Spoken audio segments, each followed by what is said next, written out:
Hello la famille, regardons cet extrait de vidéo de 40 secondes de Samuel Eto'o. Derrière, il y a une incroyable leçon de vie que je vais partager avec toi. Parce qu'autant que nous sommes, nous commettons tous cette erreur. Regarde cette vidéo. Il m'avait appelé avant une finale de coupe. Je l'avais appelé pour lui demander quelques conseils. La première chose qu'il m'a dit, c'est peu importe quel match tu joues, contre qui tu joues, quand tu rentres sur le terrain, dans ta tête, tu dois être le meilleur joueur sur le terrain. Peu importe ce qui s'est passé la veille, ce qui se passe entre la 10e et la 20, tu dois toujours penser que tu es le meilleur sur le terrain. Quand j'entre, on gagne 2-0. Hein. Mais Jérémy fait une transversale. Avant que le ballon ne touche le sol, reprise de volée pied gauche. Lucas opposé. Tous ils se sont arrêtés. Le deuxième but, je les dribble avec les yeux. Le bridge. Ah, je fais ça, tous y passent. C'est un petit ballon. Mais en fait, c'est la mentalité. C'est la mentalité du champion. Mais pour les autres, parce que c'est un Africain qui le dit, ils disent il est fou. Hein. Il est fou. Il a la grosse tête. Il a la grosse tête. Par contre, quand Zlatan dit quelque chose, on dit oh, il est psychologique. La leçon de vie que je vais partager avec toi, derrière ces propos de Samuel Eto'o, le meilleur n'est toujours pas ailleurs. Et c'est justement ça notre problème en Afrique. Le meilleur n'est toujours pas ailleurs. Aujourd'hui, quand Samuel Eto'o tient de tels propos, il y a les haters qui vont se lever et crier sur lui. Voilà, il se prend trop la grosse tête. Aujourd'hui, il ne vit qu'avec le j'ai été. Mais c'est logique parce qu'il ne parle pas là de politique. Il ne parle pas d'économie. Ça, c'est pas son domaine. Il ne parle que de football. Il ne parle que du sport. Ça a été un grand champion. Et aujourd'hui, dans le monde du sport, avec ce qu'il a réalisé, il a la légitimité de donner son point de vue. Certes, certains diront qu'il en fait un peu trop. Il y a un excès de confiance en tout. Mais on vit dans un monde où pour lever la tête de l'eau, il faut avoir un excès d'assurance. Il faut avoir un excès d'assurance. Parce que personne ne viendra te célébrer à ta place. Personne ne viendra t'acclamer si toi déjà tu ne le fais pas. Le monde dans lequel nous vivons. Et lui, nous savons tous, Eto'o n'a toujours pas été récompensé dans le monde du football à sa juste valeur par rapport à ce qu'il a fourni. Maintenant, ce qu'il a dit à la fin, c'est justement ce qui a tiré mon attention pour que je puisse m'en servir, pour partager avec vous la leçon de vie qui se cache derrière. Le meilleur n'est toujours pas ailleurs. Parce que c'est qu'il dit, si c'était Zlatan Ibrahimovic qui tenait de tels propos, c'est normal, on acclame. Mais on a vu Zlatan Ibrahimovic ici avec des punchlines hors du commun, une assurance extraordinaire qui disait « je suis le GOAT ». On a vu ces clashs avec certains entraîneurs, en l'occurrence Pep Guardiola, quand il disait « je suis une Ferrari » et voilà, il me conduit comme une Fiat et tout. On acclame. On l'aime pour son arrogance. On aime parce que voilà, il crie qu'il est le GOAT. Quand c'est Samuel Eto'o qui ouvre un peu sa bouche pour dire quelque chose, ça va animer la toile. Tout le monde va reprendre les relayeurs. Mais ce que je trouve un peu déplorable, c'est que là, tout ce qu'il dit, c'est dans le domaine du sport. C'est qu'il a accompli. Et ses collègues footballeurs, ça veut dire ceux qui ont été au haut niveau avec lui, personne n'a jamais remis en question ce qu'il a dit. Parce que n'oublions pas que ce n'est pas aujourd'hui qu'il a arrêté sa carrière, qu'il a ce langage-là. Samuel Eto'o fait partie des footballeurs qui n'a jamais eu sa langue dans la poche. Même étant footballeur, il a toujours dit ce qu'il pensait haut et fort. Récemment, les propos qu'il avait tenus sur Thierry Henry. On a peut-être attendu que Thierry Henry puisse faire une réponse.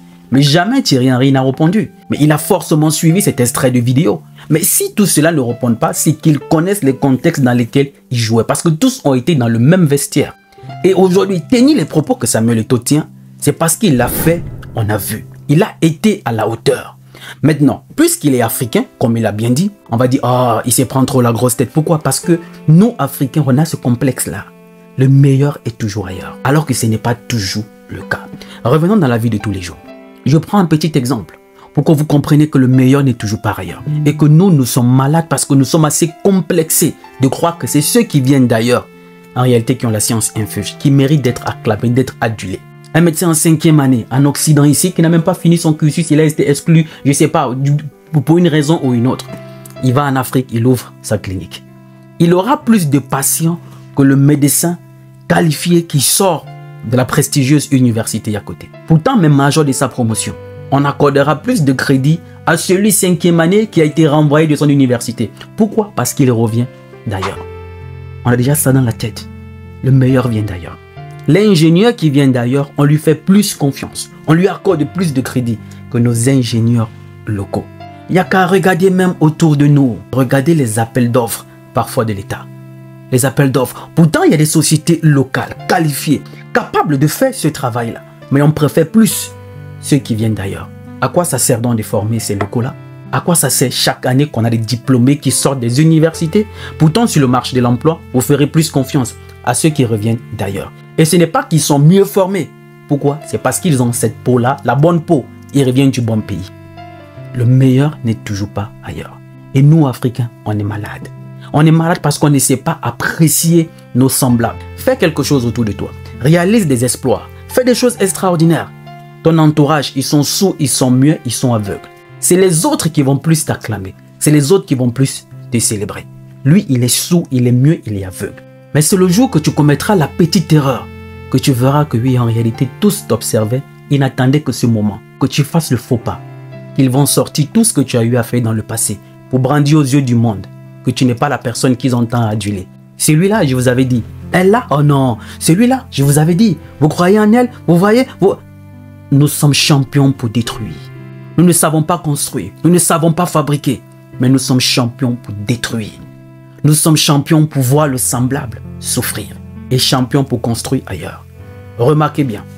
Si vous avez les Chinois dans votre ville, après le travail, ils mangent dans des restaurants chinois. Que vous avez des Européens, Français et tout ça qui sont dans vos différents pays. Après le travail qu'ils font ensemble, pour manger le soir, ils vont se retrouver dans leur restaurant à eux pour manger leur spécialité. Ils sont entre eux, ils se soutiennent. Mais chez nous en Afrique, c'est tout le contraire. C'est ton propre semblable qui fera tout pour te faire tomber. Récemment, quand j'étais en France, parce que je vis dans un pays où on n'a pas assez de restaurants africains, il n'y a pas de forte communauté africaine. Donc quand je vais en France, j'ai des amis en France. J'ai dit, mais bro, il faut qu'on mange dans les restaurants africains. C'est lui qui va te dire, non, moi je ne mange plus dans les restaurants africains. Là-bas, c'est sale. Oh, toi, tu viens d'arriver en Occident, ça fait même pas 2 ans. Tu ne manges plus dans les restaurants africains parce que c'est sale. On a mangé ça au pays fatigué. On n'est pas mort. Maintenant que tu viens d'arriver en Europe, le restaurant africain est sale. Mais pour lui, c'est le McDo qui est propre. Le King Burger, c'est propre. Les KFC, c'est propre. Le complexe. C'est ça notre problème. On ne sait pas valoriser nos semblables, nos légendes, quand il est encore temps. Nous sommes nous-mêmes la cause de notre dévalorisation. Parce que nous ne savons pas nous valoriser. Nous sommes toujours en train de nous dévaloriser et valoriser ce qui vient d'ailleurs. Mais si nous ne sommes pas nous-mêmes en train de mettre en avant nos légendes, mais comment voudrons-nous que les autres les respectent? Voilà pourquoi j'ai dit dans une vidéo que sans le savoir, c'est nous qui apprenons aux autres comment respecter nos proches, comment nous respecter. Sans le savoir, c'est une partie du Cameroun qui a montré aux autres comment manquer de respect à Samuel Eto'o. Parce qu'il a fait, on a vu. Donc il a cette légitimité quand même de dire ce qu'il pense dans le foot. Et il y a des gens qui disent qu'il ne vit qu'avec le GIT, le GIT, le GIT. Mais c'est logique qu'il vive avec le GIT.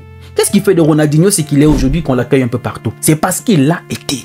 Qu'est-ce qui fait de Jean-Pierre Papin en France, qu'on parle de lui? C'est parce qu'il l'a été. Les Platini et autres. Qu'est-ce qu'il fait d'eux, ces personnes qu'aujourd'hui, quand on parle de football, en France ou partout ailleurs, ils célèbrent leur légende? C'est parce que ces personnes-là ont été. Ce n'est pas qu'ils sont, ils ont été. Donc c'est logique, il a été, il a fait, on a vu, il a ce mérite de donner son point de vue, il a cette légitimité de par son parcours et le mérite de dire ce qu'il pense. Et pour clôturer, il a dit quelque chose d'extraordinaire, que nous avons tous besoin dans la vie. À chaque fois que tu envisages de faire quelque chose, mets-toi dans la tête que tu es le meilleur. On lui reproche aujourd'hui son excès de suffisance. On vit dans un monde rempli de requins. Tu n'as pas assez confiance en toi. Tu n'as pas assez d'assurance en toi. On va t'écraser. On va t'écraser. Je ne sais pas ce que tu envisages de faire dans ta vie. Je ne sais pas dans quoi tu veux te lancer. Un entretien d'embauche, un concours que tu veux passer. Voilà, de lancer ton propre business. Une compétition. Mets-toi en tête que tu es le meilleur. Parce qu'à partir du moment où tu vas douter un tout petit peu et penser que celui qui est en face est supérieur à toi, c'est terminé. Il a déjà pris une avance psychologique sur toi. Et c'est comme ça que tu auras perdu. Vouloir faire quelque chose et penser que tu peux ne pas réussir, c'est déjà échoué à plus de 80%. Mais avant d'entamer, penser que tu es le meilleur et que tu vas le faire, c'est déjà réussi d'avance. Tout part de là, de la façon dont tu es capable de visualiser ce que tu veux. Parce que la qualité de ta vie ne dépend que de la qualité de tes pensées. En d'autres mots, tes pensées attirent ta réalité. Tu penses que tu es le meilleur. Rien ne va t'empêcher de l'être. Rien ne va t'empêcher de l'être. Le meilleur n'est toujours pas ailleurs. Il est parfois chez nous, mais jusqu'on refuse de lui accorder de l'importance et de la valeur. On l'a vu avec l'équipe de la Côte d'Ivoire, où le premier sélectionneur n'était pas ivoirien. Il a fallu qu'il soit limogé après des médiocres résultats pour que MS Faye prenne la tête des éléphants pour être champion d'Afrique. On l'a vu avec Aliou Cissé au Sénégal. Le meilleur n'est toujours pas ailleurs. On l'a autour de nous jusqu'on lui accorde moins d'importance et moins de valeur. Notre problème, nous sommes beaucoup trop complexés. Et on se réveille le plus souvent, généralement, quand il est trop tard. Dites-moi ce que vous en pensez en commentaire, la famille. Je me ferai moi aussi le plaisir de vous lire.